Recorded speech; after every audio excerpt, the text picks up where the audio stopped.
So are the days of one-stop grocery shopping coming to an end? Okay, there are a lot of different ways to get fresh food now, so what does that mean for the future of traditional supermarkets? Allison Morris is tracking some pretty big changes in the industry. Allison. Yeah, we're seeing big shifts in the way people do their shopping now. You know, Steve and Derry, these days you can buy your groceries just about anywhere in the suburbs. Big box stores like Target and Walmart now have full supermarket sections, and in most major cities, you can get food delivered right to your door. There are so many options for consumers, and that's putting the squeeze on the supermarkets we've relied on for years. It's hard to imagine a world without grocery stores, but shoppers, brace yourselves for some big changes. According to a major retail research firm, 4 years from now, you'll see fewer traditional supermarkets. The grocery whole environment has changed quite a bit over the last 10 years. What it means is more choices, hopefully fresher options. A few things are chipping away at traditional grocery stores.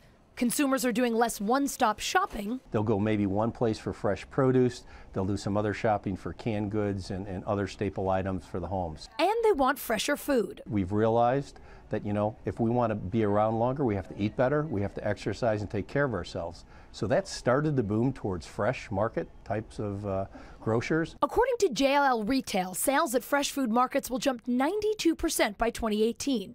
Another player to watch out for, fresh food delivery. That shift is something that I've been predicting for the last 15 years. Which is why Jason Ackerman started Fresh Direct 12 years ago, delivering groceries to doorsteps across the tri-state area.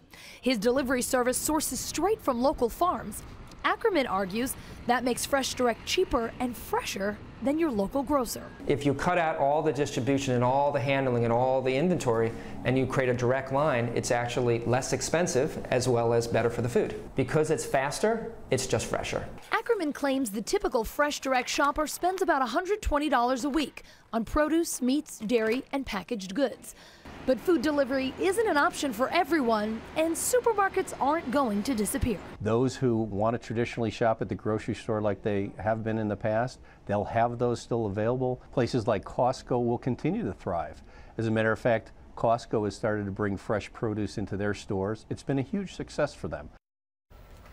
Costco's co-founder says they're able to offer lower prices and better values because they take out all of the frills and costs you find at other retailers. He says they run a tight operation with very low overhead. They also have their own private Kirkland label that's gotten great reviews for being very high quality at a low price. So your grocery stores aren't going to disappear, but they are certainly facing some stiff competition from the big box stores and the fresh markets and those delivery services. You know, the interesting thing about like the Costco's of the world, you can find organics in those stores now. You can find everything there. So if you're like into organic, you could get organic, you know, that's kind of bargain compared to other places. It may be tough in the traditional supermarkets. Yeah, great for us. tough. We have a lot of options now. I feel like the supermarkets in New York City need competition because they're pretty dreadful. All right, thank you, Allison.